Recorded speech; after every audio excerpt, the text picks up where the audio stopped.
Ibu yang dikasihi Tuhan, saya mengajak kita untuk membaca firman Tuhan dari Amsal 11 ayat 5 sampai ayat yang ke-11.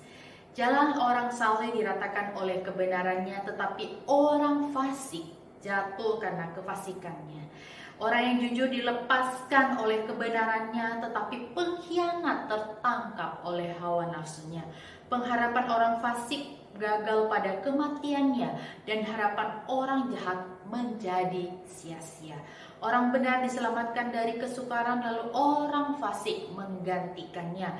Dengan mulutnya orang fasik membinasakan sesama manusia, tetapi orang benar diselamatkan oleh pengetahuan. Bila orang benar mujur, beriarilah kota, dan bila orang fasik binasa, gemuruhlah sorak-sorai.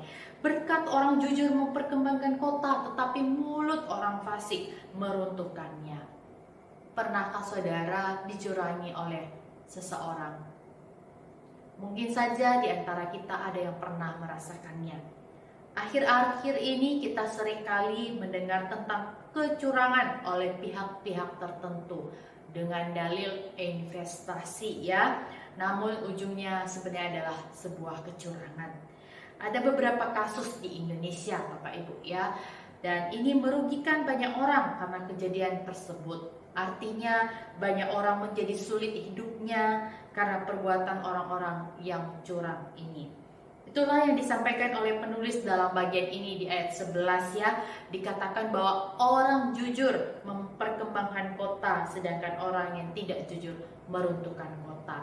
Artinya orang-orang yang melakukan kecurangan itu merugikan orang lain ya, berdampak negatif ya, bahkan dikatakan meruntuhkan kota. Bapak Ibu, pertanyaannya di manakah posisi kita? Apakah kita adalah orang-orang benar yang berkata jujur, ataukah kita orang fasik yang berkata curang atau berbuat curang? Bagaimana kita menjalankan bisnis kita, usaha kita, bagaimana kita menjalankan pekerjaan kita, bagaimana kita studi, bagaimana kita kuliah, bagaimana kita melakukan pelayanan kita. Apakah sikap kita melalui seluruh aktivitas tersebut memberikan dampak yang baik bagi lingkungan sekitar kita, ataukah sebaliknya ya, merugikan orang-orang lain dan mereka tidak diberkati melalui kehadiran kita. Bagian Amsal ini sebenarnya mengingatkan kita pada perintah Yesus tentang menjadi garam dan terang dunia. Yesus berkata dalam Matius 5 ayat 13 sampai 14, "Kamu adalah garam dunia. Jika garam itu menjadi tawar, dengan apakah ia diasinkan? Tidak ada lagi gunanya selain dibuang dan diinjak orang. Kamu adalah terang dunia, kota yang terletak di atas gunung tidak mungkin tersembunyi."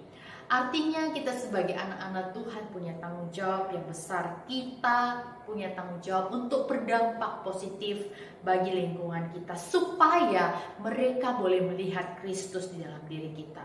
Dari manakah kita bisa menjadi garam dan terang? Ya, yaitu ketika kita hidup di dalam kebenaran, perkataan kita jujur, hidup kita jujur, sikap kita jujur, dan membangun orang lain.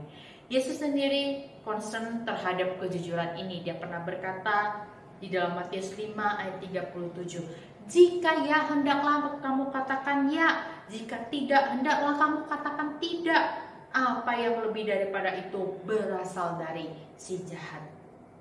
Kiranya kita sebagai orang-orang yang telah dibenarkan di dalam Kristus, kita hidup dalam kebenaran, hidup jujur, sehingga banyak orang akan menyaksikan Kristus lewat kehidupan kita.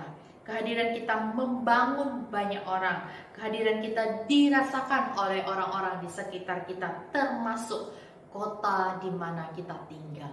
Kiranya firman Tuhan ini boleh membangkitkan semangat kita lagi untuk boleh membawa satu dampak yang luar biasa di tengah-tengah kota, di tengah-tengah tempat di mana Tuhan menempatkan kita. Tuhan memberkati kita semua. Amin.